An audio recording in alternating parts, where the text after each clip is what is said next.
Pria itu hanya menekan tombol, plat mobilnya langsung berubah. Kemudian ia bersiap menyalakan mobil dan menghitung waktu untuk tiba dengan tepat di depan bank. Beberapa perampok itu berlarian keluar dan dengan cepat mendesaknya untuk segera pergi. Namun pria itu tidak tergerak. Bahkan dengan pistol yang diarahkan ke kepalanya, ia masih tetap tenang. Pria itu mengatakan bahwa Anda melanggar aturan. Awalnya disepakati ada 3 orang, tetapi sekarang ada satu lagi yang akan membuat indikator mobil tidak mencapai kondisi terbaik. Dengan ini meningkatkan risiko tertangkap. Jika ingin pergi secepat mungkin, Anda harus kehilangan 1 personil. Kata-kata pria itu membuat perampok itu menjadi kesal. Ia hanya bisa menahan amarahnya. Melihat polisi yang mendekat, perampok itu akhirnya membuat keputusan yang kejam.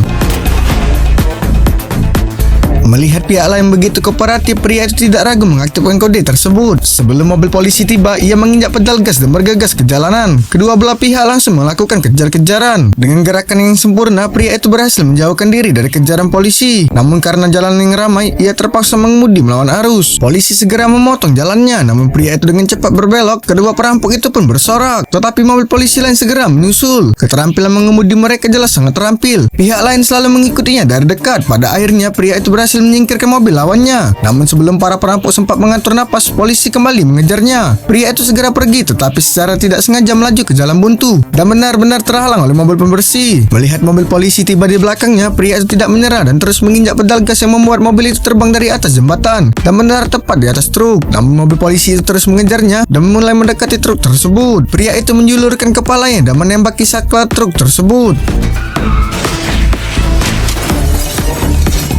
Melihat kecelakaan yang dibuatnya, pria itu mencuri kesempatan untuk turun dari atas truk dan terus melarikan diri. Tetapi ia segera dikepung oleh polisi. Pria itu memutar setirnya dan berbelok tepat saat kereta sedang lewat. Akhirnya ia berhasil menghindari pengejaran polisi dan mengirim beberapa perampok ke tujuan yang ditentukan. Perampok itu memberinya lebih banyak uang, berharap dia bisa membawanya ke tempat yang lebih aman. Tetapi pria itu menolak karena ia memiliki aturan dan perjanjian dari awal. Nantikan terus keseruannya tetap di Snack PD bikin semua beken.